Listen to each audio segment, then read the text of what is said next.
All righty. We will get started now with Sara Schenirer. I'll just give a few interesting facts that are very close to the heart of the Jewish Center, and that is that Sara Schenirer, who's most famous for being the founder of the Beis Yaakov movement and a pioneer of Jewish women's education, if you look for the address of the American Friends of Beis Yaakov in the 1930s, the address was 131 West 86th Street. Does anyone know what that is the address of? Anybody? No? So it's the address The Jewish of Center. the Jewish Center. And the reason for that, and I'll talk about that more, but the reason for that is that Rabbi Young was a big fan of the work Sara Schenirer did. And so Rabbi Young, I'm going to speak about this a bit more soon, but he was very supportive of her work. And so American Friends of Beis Yaakov, the address is 131 West 86th Street. And Rabbi Young actually was in Poland for the groundbreaking ceremony for one of Sara Schneer's Beis Yaakovs, and it was a project that was very close to his heart. So there's a very strong Jewish Center connection there, and I'll speak about that in a moment. So let's get started. All right. Okay, so let's get started. So Sara Schenirer. Sara Schenirer is the founder of the Beis Yaakov movement and really the greatest person in terms of women's Torah education. There's never been someone in our history who had such an impact on Jewish education for women, because you always had some kind of permutation, this yeshiva, that yeshiva, this type of Torah study for men or boys. But in terms of taking women's Torah study from this step to the other, there's no one that parallels Sara Schenirer, which is why I think it's very important to remember that her impact on Jewish education for women goes far beyond the Haredi community. Usually we think, oh, she's the founder of the Beis Yaakov movement. That's something that remains in the Haredi community. It's important to note that she's the one who changed everything. No one really had an impact like her on the Torah education for women.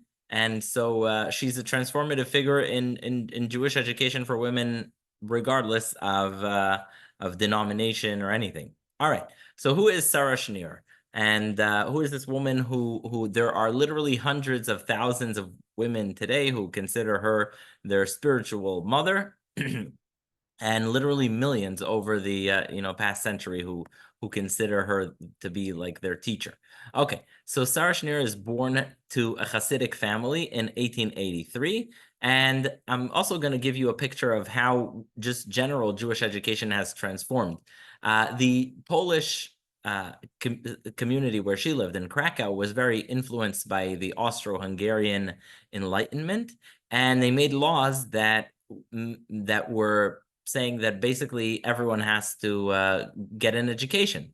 And so there were two situations. Number one, the boys were able in many cases to say, okay, we'll get accreditation for our yeshiva, and therefore we won't have to go to the Polish school.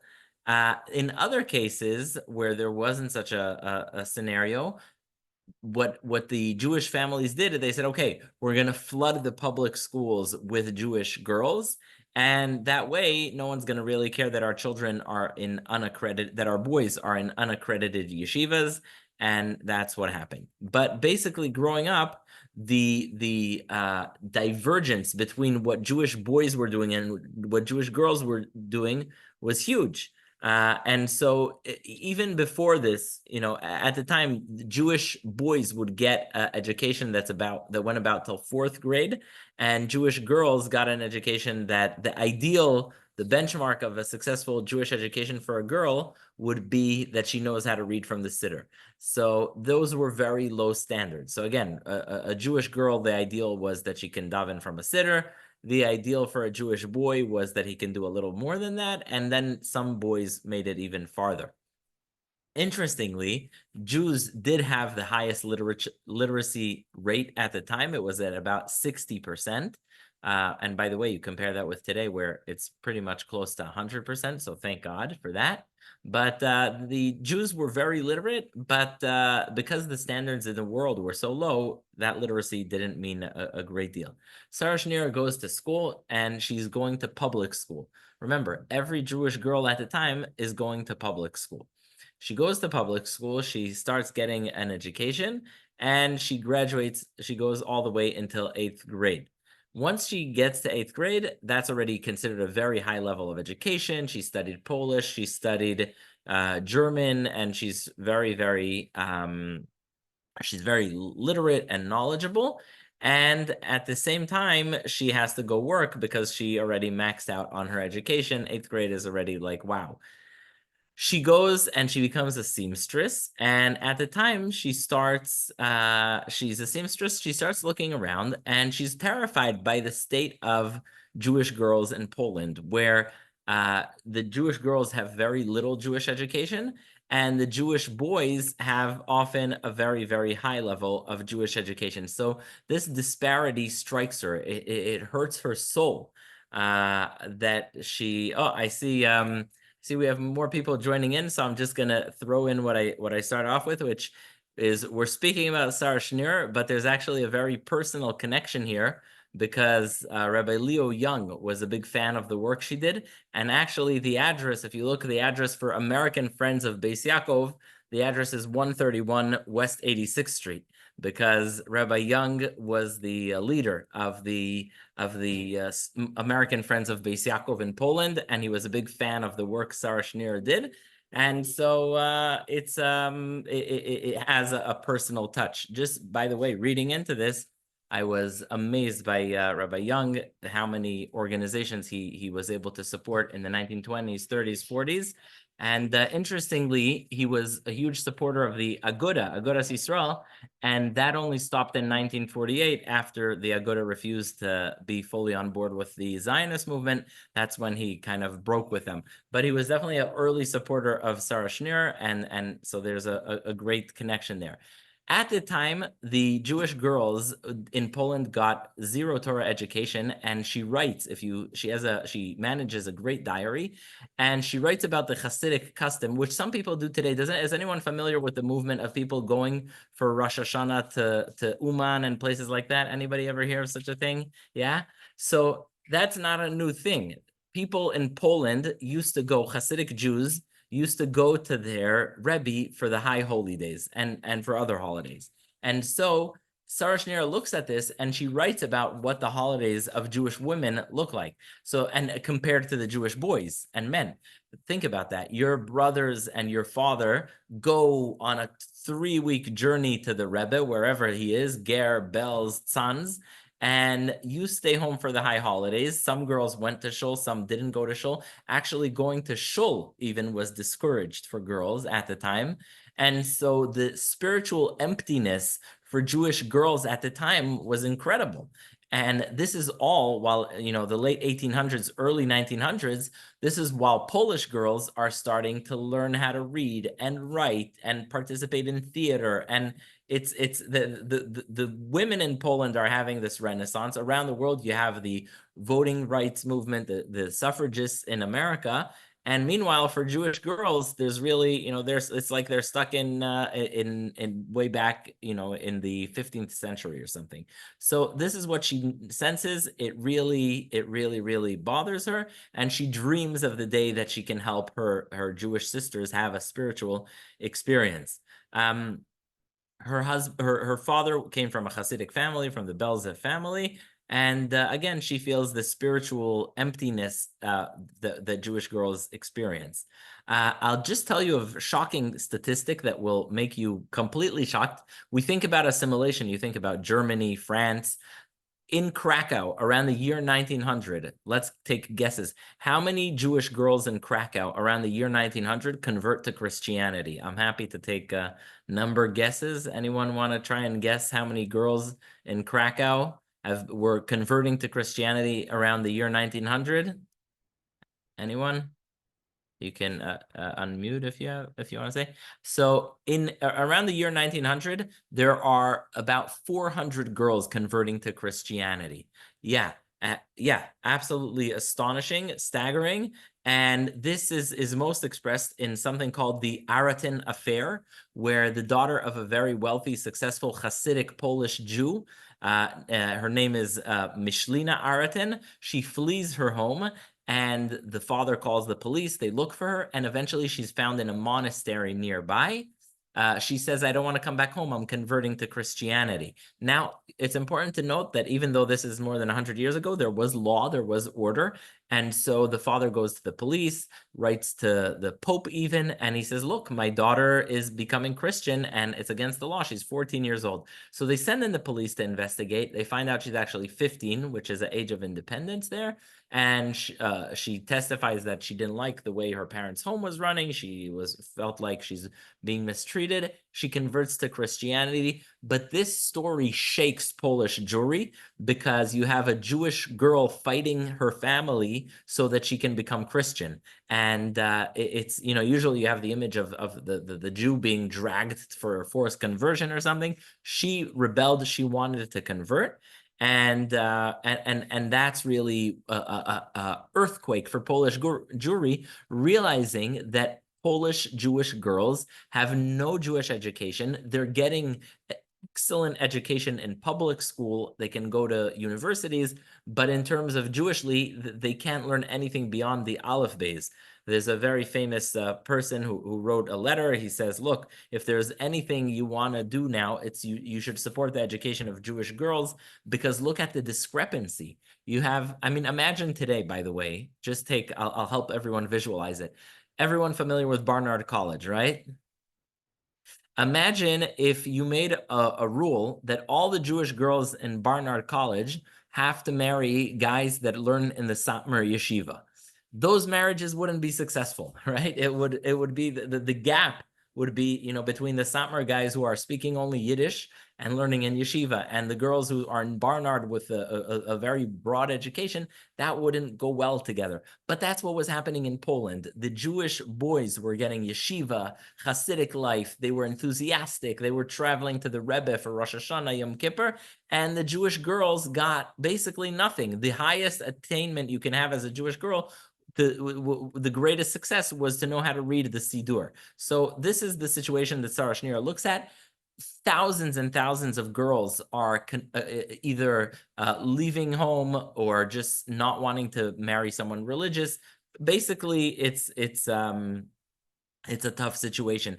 But at the same time, there's no rabbi who wants to have Torah education for women, which is where Sara Schenirer is so revolutionary. She has a very spiritual life, Sara Schenirer. She's still, even though she graduated 8th grade, she's still very into learning about Judaism, attending synagogue, which, as I said, was unusual at the time.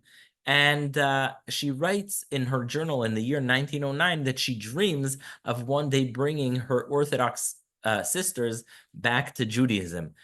A very interesting fact about Sara Schenirer that they don't teach in Beis Yaakov is that she was divorced. In 1910, she got married to a fellow named Samuel Nussbaum, and her dreams and his dreams do not align. She dreams of opening many schools for Jewish women, and he does not share that dream, and they get divorced. World War I breaks out, and she has to flee. She flees Krakow and she goes to Vienna. And in Vienna, and this is also another sort of Jewish center connection, she goes to shul in Vienna to a German Jewish synagogue. And the rabbi, his name is Rabbi Moshe David Flesch. He's the rabbi of this shul in Vienna. It happens to be she comes on Shabbos Hanukkah, and he's speaking. Who is the hero of the Hanukkah story, besides from Matityahu and his sons? Who are the heroes of the Hanukkah story? Anyone?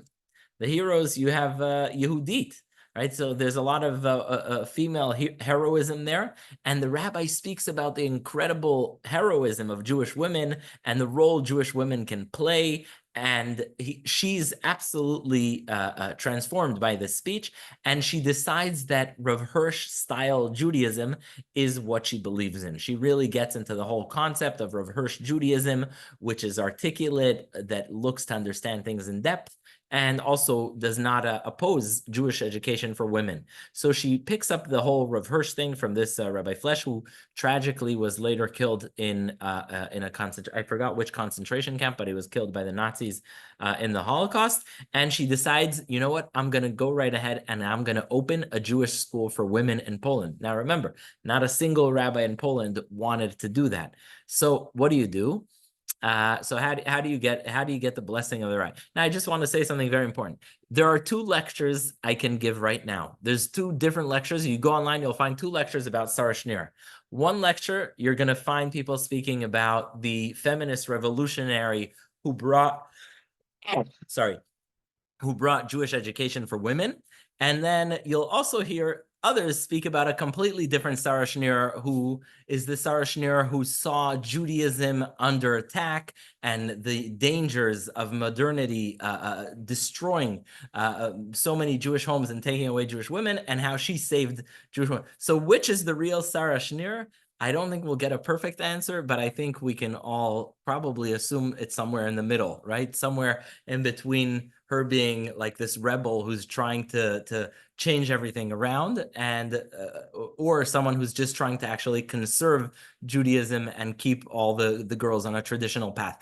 But actually, it's interesting because if you look at biographies of Sara Schenirer and lectures about her, you'll see those two completely separate lectures. You'll see that Sara Schenirer is a feminist hero who completely changes things, the traditional path around.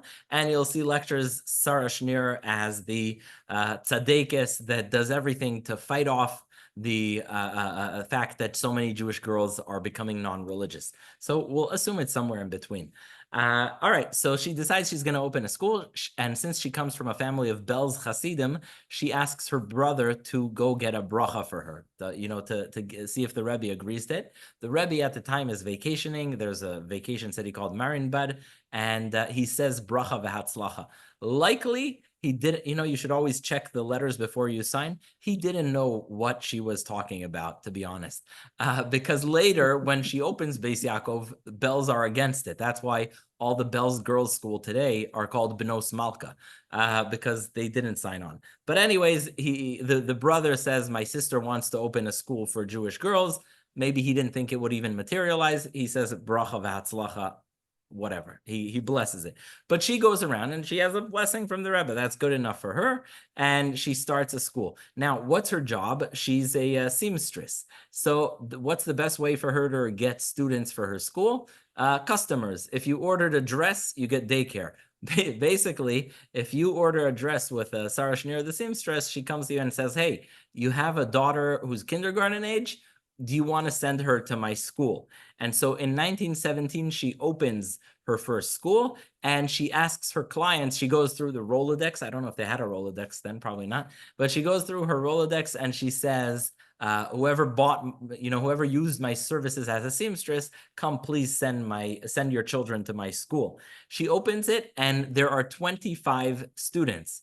Does anyone want to try and guess why she named the school Beit Yaakov? Anyone? I just gave a hint there. Why is the school not Beit Avraham? Why is it not Beit Yitzchak? What's the reason she calls it Beit Yaakov? Anyone want to try? So the verse says in Chumash Shemot, when it comes to getting the Torah, Ko tomar lebeit Yaakov v'tagid lebeit Yisrael. This is what you should say to the house of Jacob. Now, Ko, Kaf and a Hey are Gematria 25, and she had 25 students. So that was one of the reasons she says she decides to name it Beit Yaakov. And also Rashi on that verse says, Ko tomar lebeit Yaakov. This is how you should teach the women. You should speak more softly to the women. And so Ko tomar lebeit Yaakov, she names her school Beit Yaakov because of the 25 students she has, and because the verse says Ko tomar lebeit Yaakov, Rashi says Moses should speak to the women. She opens this school, and it's an explosive success. It's a very, very big success. Now, for anyone who wants to start a business, let's say you have a startup company, what's the best thing that can happen to you? What do you, let's say you, I don't know, you invented a product. What's the best thing? What do you want most if you have a good product? Let's say you have an invention. Investors. What is it? Investors Investors are important. But once you have the investors, you start producing. If Target or Walmart or a big chain are getting your stuff, then you're off to a great start. And so immediately after she starts, more people start demanding her education for their girls. And the movement of Agudat Yisrael in Poland buy in. And they say, you know what? We are the Beit Yaakov is now going to be a branch of the Aguda, which, by the way, the Aguda was very strong in Poland, much, much stronger than it is today in America. Aguda in Poland was they had members in parliament. It was a very powerful movement. And so they buy in. Very much with the encouragement of the Ger Rebbe. Today we look at the Ger Hasidim as more restrictive, but actually it was the Ger Rebbe who was the first to fully buy into her program. And just to give you an idea of how insanely successful it is, within 10, 15 years, the school has 265 schools operating in Poland with more than 27,000 students. Just think about that for a moment. She opens her first kindergarten in 1917, and by 1935, she has 27,000 students. So that's all over Poland, and then very quickly all over the world. You see Beis Yaakov girls' schools in Israel, later in America. This is even before the Holocaust. So her movement is just like, it immediately is a huge success, and a lot of it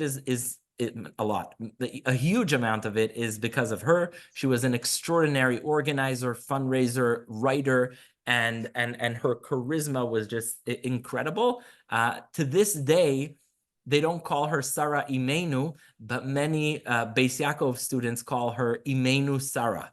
And we're going to see how she was like a mother figure to them, and they were her children. And part of it has to do also with the fact that she didn't have children.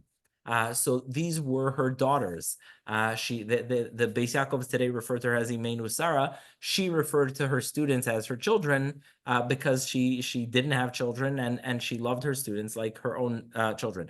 The movement is so successful that 5 years after she starts it, she opens a teacher's seminary. That's why you'll see many of the Beis Yaakov schools are named a seminary or a teacher's seminary. The reason is because when Sara Schenirer is starting her schools, she needs teachers, and she's needing teachers for a field that didn't exist.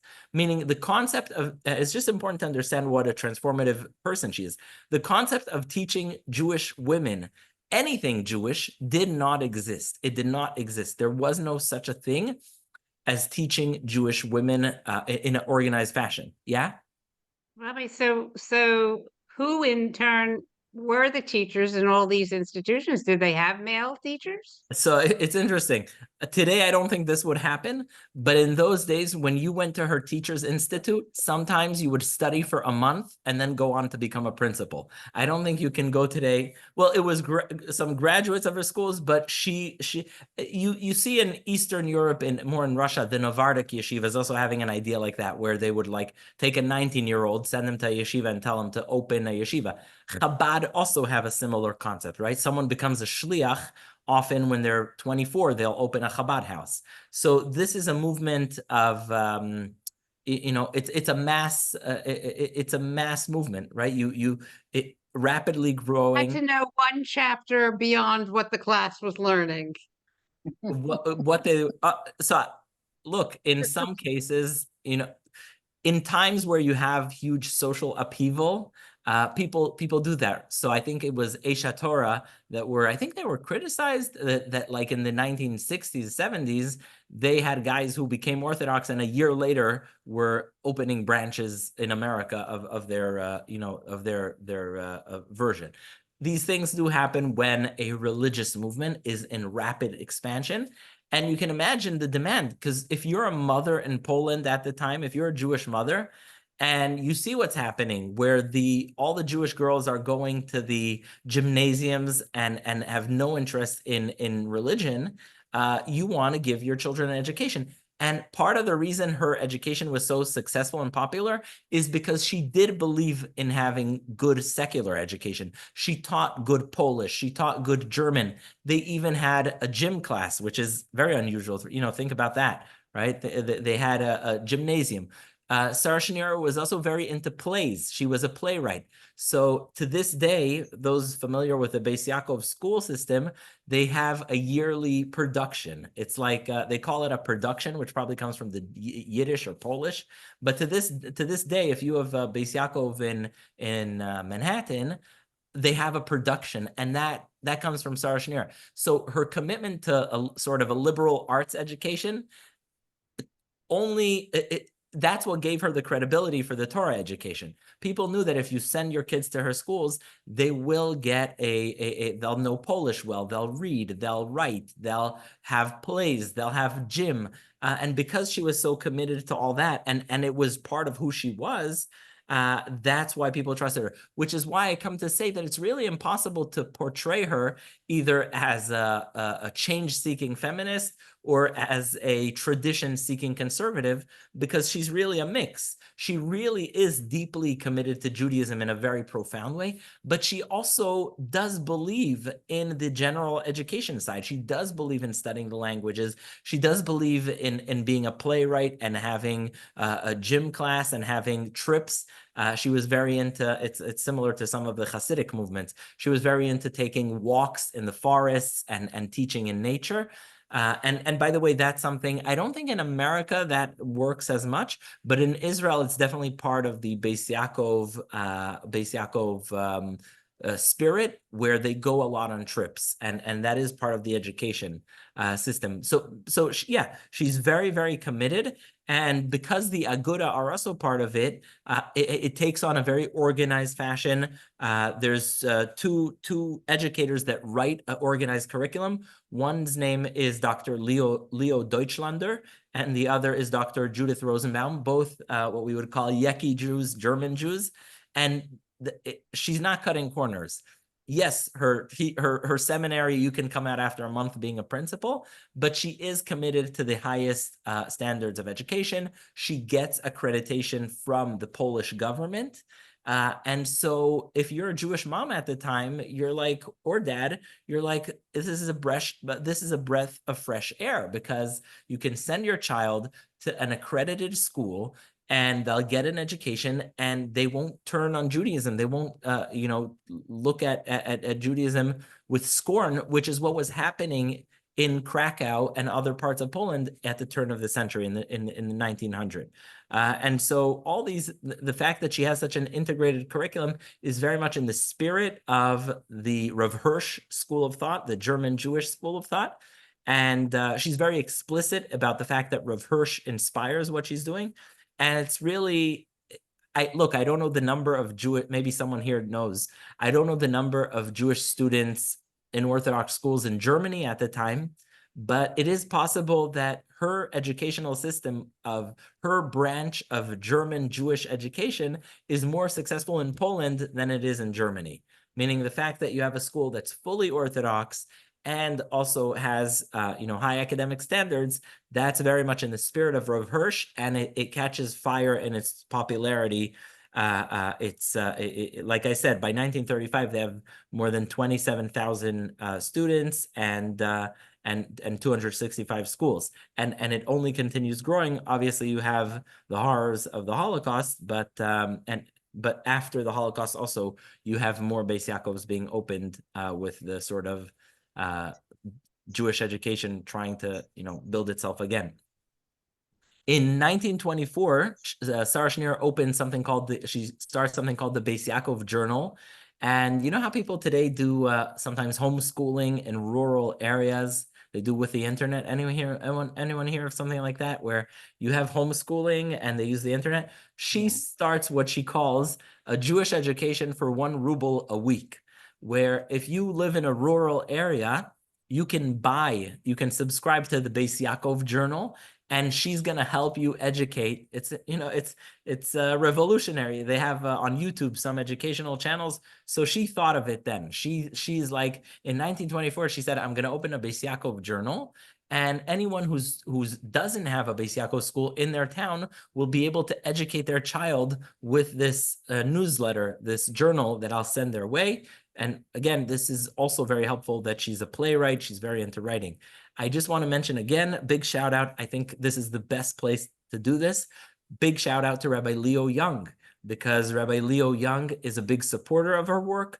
Like I said, the American Friends of Beis Yaakov is the address is the Jewish Center, and he goes to Poland for the opening of a school of Beis Yaakov. So he's very fond of the work that she's doing. It's very much in line with German Jewish orthodoxy. It's in line with Rav Hirsch. It's in line with this whole Torah im derech eretz concept, and the fact that it's encouraged by Hasidim who are so non-German Jewish, more Polish Hasidim, like Ger, just shows you that it's a successful match. Somehow, she's able to rebrand it. Now, I want to speak about the opposition to the Beis Yaakov movement, because there was huge amounts of opposition. Sometimes people portray it as only, rabble-rousers opposing her, but actually there was a lot of rabbinic opposition to what she did. And I think it's interesting because in some ways, halacha and orthodoxy is sometimes responsive, like, it's going to see what someone does and then respond to it rather than initiate. So no rabbi said, okay, I'm going to open a school that's going to teach girls Torah. But once it was opened, then there were those who would give their blessings. Notably, the Belz Hasidim, even though the Belz Rebbe was the one who first told her bracha v'atzlacha, they opposed it. And fun fact, the reason the Belz Hasidut is not part of the Aguda movement to this day is because they opposed the Beis Yaakov movement. Then it's really fascinating, because we'll talk a bit about this, because she starts this extraordinary revolutionary idea that we should have Jewish education for girls. Today, there's not a single aspect of the Jewish world, no matter how Hasidic right-wing it is, that doesn't buy into that. Right? There's not a single Hasidut in Borough Park or in Monroe or Williamsburg that doesn't have a school for girls. So in a way, what she did is now universally accepted, and it did not exist before. That's the important point here. You had Jewish girls learning. My great-grandmother was the daughter of a rabbi of a city, so she studied at home. But the concept of a Jewish cheder that would teach Jewish studies for girls did not exist before Sara Schenirer. And therefore, whether you're Satmar or Ramaz or even Heschel and other places, the fact that you have Torah education for girls is something that she initiated, and I think that's the part where she needs to get credit. Interestingly, many people cite the Chafetz Chaim as an early supporter of hers. He actually opposed what she was doing. He went to meet with the Gera Rebbe to convince him to withdraw support for the movement, and he left that meeting convinced to support it. So the Chafetz Chaim opposed her idea, went to meet with the Ger Rebbe to dissuade him from this idea, and then when he left the meeting, he's like, no, actually, this is a great idea. I mentioned my great-grandmother because her name was Peshachaya Sapir was her maiden name, and in the family there's this lore that says that the Chafetz Chaim supported it because he also said, look at Peshachaya Sapir, who, by the way, interestingly, my first cousin Peshachaya Klotenek is the principal at MDS, named for her. But the idea was that you can be a woman studying Torah and still remain very committed. But believe it or not, many people said no. Once Jewish women start studying Torah, they will not be committed. I don't know what the line of thinking is. In Hungary, the opposition was so fierce. I'm embarrassed to say this, but in Hungary, the opposition was so fierce that many in Hungary referred to the movement as the Beis Esav movement, as opposed to Beis Yaakov, mocking it. There's even stories of people violently trying to stone Sara Schenirer. And so it's important to note that really there was opposition. It wasn't like magic.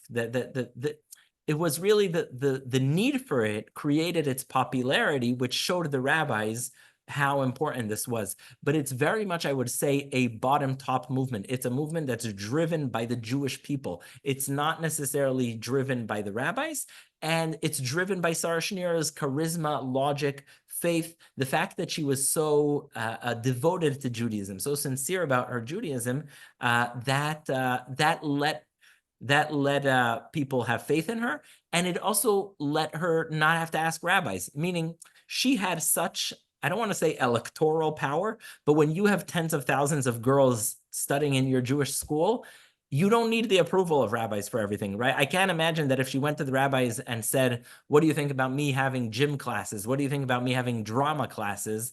I can't imagine the Ger Rebbe being, that's a great idea. I don't think she asked for everything, but they had to sign on because it was such a success.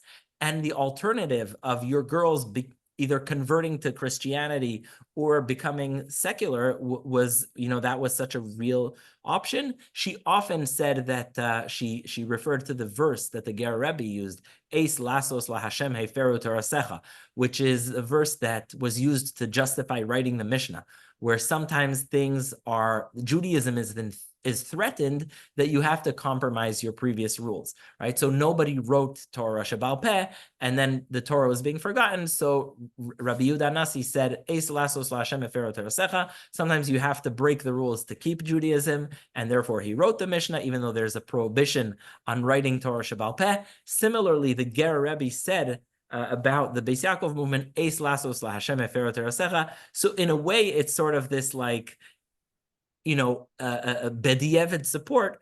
It wasn't necessarily everyone's view, but she also often mentioned that verse. In 1929, Rabbi Chaim Ozer Grudzinski of Vilna, who was considered like, in many ways, the leader of European Jewry, he sends a letter calling on European Jews to financially support the Beis Yaakov movement. So that's really the final approval. If Rabbi Chaim Ozer Grudzinski signs off on it, it's a solidly legitimate movement. And furthermore, in 1935, a very famous European rabbi named Rabbi Aaron Walkin, he had a book called Zkan Aaron, said, look, if you're allowed, to those opposing Beis Yaakov, he said, if you're opposing Jewish education for women, think about this. It says that you're allowed to violate Shabbat to save your daughter from shmad, from converting out of Judaism. He said, if you're allowed to violate Shabbat to save your daughter from converting to Christianity, don't you think it's permitted for her to study Torah in Sara Schenire's school? And this is a tough conversation, and some of it gets into modern Orthodoxy, where obviously the common belief today is that it's not what she did is not b'diavad. There's nothing wrong with it, but it's actually a great thing that Jewish women are proud of their Judaism, studying their Judaism. But at the time, there was no open line of someone saying, no, actually, we should do this. Ideally, it was more of like considered, well, look what the alternative option is. Interestingly, just she later got married eventually. She married again in 1930, a fellow named Rabbi Yitzchak Landau, and then she got sick and she died in 1935. Maybe marriage wasn't something that would help her be productive. Most of the total she died when she was 52, and she was only married for about 8 years of her life. And really, that gave her the freedom in many ways to do a lot of what she did, to do the leadership that she did. I want to just show you some of the pictures, and as I like to do, the pictures from the time and of what the work she did looked like, etc. So let me just share this with you. I'll show you on the screen in a second some of the relevant parts. So there's actually only one real picture of hers. This is a painting. And if you look at this is her grave in Krakow, which was actually vandalized in 2020. And this is the reconstituted one. Sorry, one was destroyed during the Holocaust, another one in 1920. So it says, Pei Tet, here is buried, Ha'isha Hatznua V'Hatzidkanit, Marat Sara Schenirer. Interestingly, we call her Sara Schenirer. If you look at the Yiddish spelling, it looks Schenirer. And she kept her maiden name her whole life, which is very unusual for those times. She was married twice, but she always kept her maiden name, Schenirer. And she writes, it says, Aim Israel. She was a mother of Israel. And truthfully, she was not biologically a mother, but she always referred to her students as my daughters, and they refer to her as Imenu Sara, so hence the Em Beisrael, Meyasedet Batei Sefer Bet Yaakov. And then it says that in her will, it says, I finish with these psukim that I always love saying, Ivdu et Hashem besimcha, serve Hashem with joy, Shiviti Hashem lenegdi tamid, always have Hashem in front of you. Reishit chokhmah yirat Hashem, always before you have wisdom, have the fear of God. Limnot yamenu ken hoda, know how long your life is, and Torat Hashem tmima. And then you see at the bottom, Hamatzeva nehersa b'shnot hazam. The matzeva was destroyed in the years of the Holocaust and then was rebuilt. Does anyone recognize anyone in these pictures? Anybody? Yeah, of course. Rabbi Young. Rabbi Young, yes, very good. So that's Rabbi Young, who was a big supporter of hers. And like I said, the Jewish Center could be very proud of that. And on the left, you have Rabbi Deutschlander, who was her curriculum man, who helped her with a lot of the logistics. And he was a German Jew, as his name indicates. And he also helped her a lot and worked with the Beis Yaakov movement. Interestingly, I by the way, this is going to blow everyone's mind. I'd be shocked if someone here knows this. There's a place in Israel called Kfar Eliyahu. Does anyone know about Kfar Eliyahu in Israel? So Eliyahu is Rabbi Young. I thought that would be something you would be very interested in knowing. And there's a big girls' school there called Openat Harav Baharan, which is a big girls' school in the spirit of Beis Yaakov. It's not officially a Beis Yaakov. And their campus is called Kfar Eliyahu, named for Rabbi Young, and acknowledging his contributions to the Jewish education of women. And so I just thought it's an interesting fact that you have in Israel a place, Kfar Eliyahu, named for a Rabbi Young. That's I think it's a beautiful thing. Interestingly, she was a devoted Zionist in many ways. She had, like I said, she had the freedom to do a lot of whatever she wanted because she had 27,000 students, and her recipe worked. Like, you know, it was rapid success. And so the rabbis didn't have to approve everything she did or disapprove. And so when girls wanted to move to Israel and have a kibbutz and a hachshara, she opened a Beis Yaakov. You can see here it says kibbutz hechsheri. So she opened a Beis Yaakov that was a Zionist Beis Yaakov that would prepare girls to go and live in Israel as kibbutzniks. So she was definitely had a deep love for Israel, and she was a Zionist. And yeah, she could have done a lot of things that were not easily done by others. You take a look here. The fact that this picture of Beis Yaakov students, first of all, the picture tells you here a lot. Number one, she loved nature. Many of the classes of Beis Yaakov by design were done outdoors. Trips, classes outdoors, and all that was a huge feature of Beis Yaakov. The other thing you can tell is the teachers are always very young, which is something that happens today in seminaries. I'm not a fan of the idea because you have sometimes, a 19-year-old teaching a whole huge class, not always the easiest thing.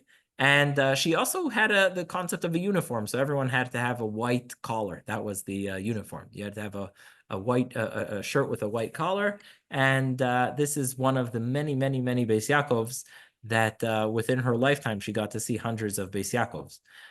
This is the Beis Bakov Journal. So you can see it says in Yiddish, Beis Yaakov Orthodoxischer Journal. And she sends these. This is from, it says Lodge 1923.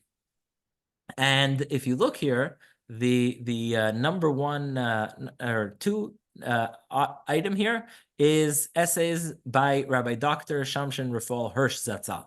And that is because she brought to Poland the ideology of Rav Hirsch in many ways. In many ways, the whole Rav Hirsch ideology was brought to life in Poland by Sara Schenirer, and you can see that here. Even if you lived in a small Polish village with no school, you got to get this Beis Yaakov journal that she put out. a horrifying story from the New York Times. I didn't share this story yet, but as I don't know if anyone heard this story. This is a story from 1942, I believe, where the Beis Yaakovs during the Holocaust became very well known for the dignity with which they carried themselves. And in this story, basically, just to give you a quick idea, is that the seminary in Krakow, which had 93 girls, was told by the Germans that that night they'll be with the German soldiers, the German men, and they were told to wash themselves and to take their clothing off.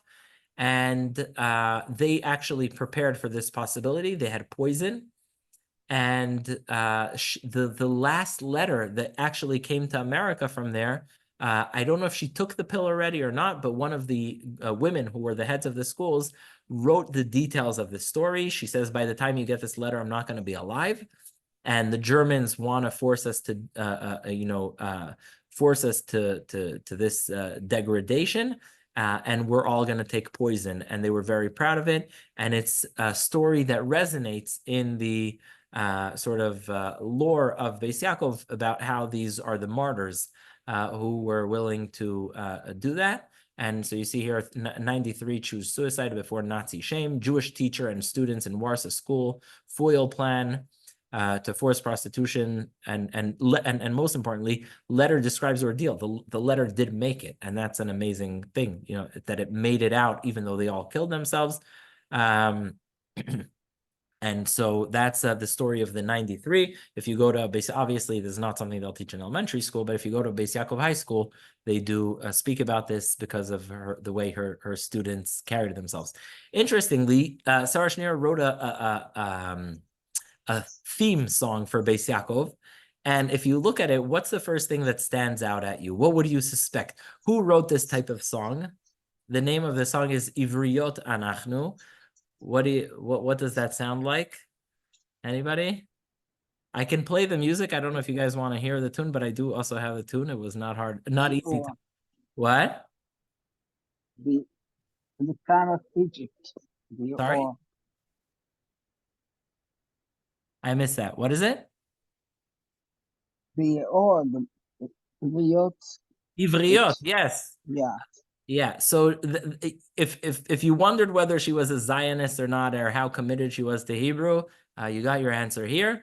Ivriyot Anachnu, obviously she speaks also about commitment to Torah, etc. But Ivriyot Anachnu has a very Zionist, modern Hebrew vibe. Usually Ivri is something, Ivrit is something that the establishment opposed. Ivriot anachnu bnot am Yisrael, Ivriot leolam nihiyeh v'nisha'er. So on the one hand, she says Ivriot. On the other hand, she also uses a lot of Rav Hirsch type of talk. Ubeshem amenu bo bachar hakel, in the name of our nation that God chosen. Beshem zen nitga'eh nitgov nitper. There's a lot of pride, and the reason for that pride is you have to remember at the time, orthodoxy is the subject of scorn. So she's competing with the girls who are going to gymnasiums, to the girls who are going to universities in Poland. And so there's a lot of boosting morale in here for the Orthodox girls. Bikvot imotenu neshei hachayil, b'simlei hatzniut, hatom v'achein, Rivka, Rachel, Chana ve'Avigail. So it has very strong Zionist vibes. It almost sounds like a song that a chalutz would be singing, on the kibbutz. So that's the song Ivriyot Anachnu. Can you play a little of it? Yes, here. So this is, I had a hard time finding it. It's not on YouTube, but here it is.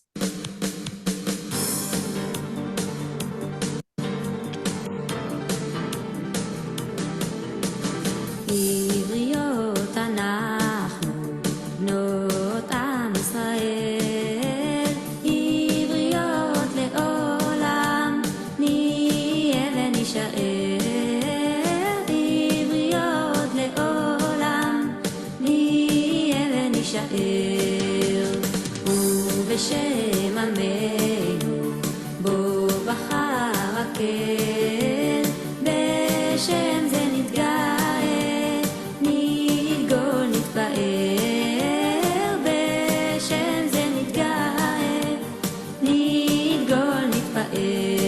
just want to pause before the next stanza. Actually, interestingly, dato datenu, his religion is our religion, but also sfato sfatenu, his language is our language, which is not Yiddish, it's Hebrew.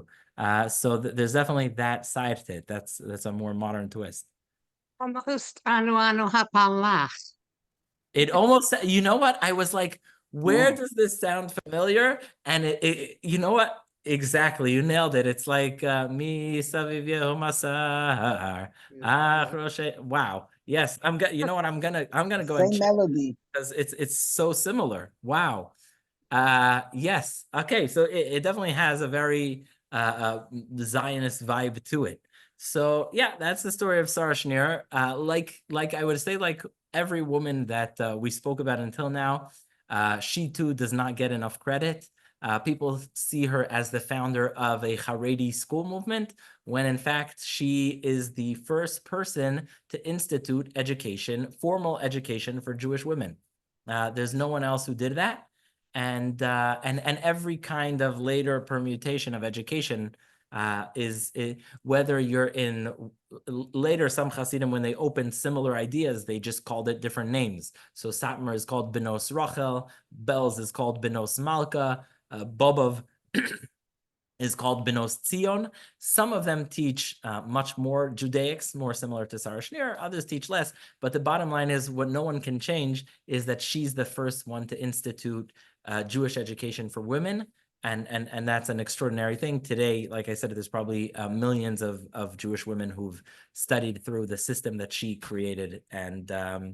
And yeah, so that's something we are forever thankful to her and to the Jewish Center and Rabbi Young for being early supporters of the Beis Yaakov movement. All right, anyone have questions, comments? I see. Where's Kfar Eliyahu? I got one question. It's if you look it up in Israel, it's a very popular religious Zionist place. It's called Ulpenat Harav Baharan. I don't know the exact address. It's somewhere, it's actually, I think, near Gedera, to be specific. It's called Ulpenat Harav Baharan. I believe it's in Gedera. So it's sort of like Gush Dan. But yeah, anyone else? Questions, comments? No? All right. I wanted to thank everyone for participating and hoping to see everyone next week or on Shabbos. So thank you, everyone. Thanks a lot for tuning in. Thank you. About whom are you speaking next time? Sorry? About whom are you speaking next time? Oh, next time, you know what? Which Honestly, lady? I didn't see yet. I did the schedule early on. It's not at the top of my mind. It's in the bulletin, but I don't remember. I know there was someone that I changed, so I'll take a look. Thank you. All right. Very Thank you. interesting. Thank you. Thanks a lot. Thank you very much. Thank you. Thanks a lot. Thank you.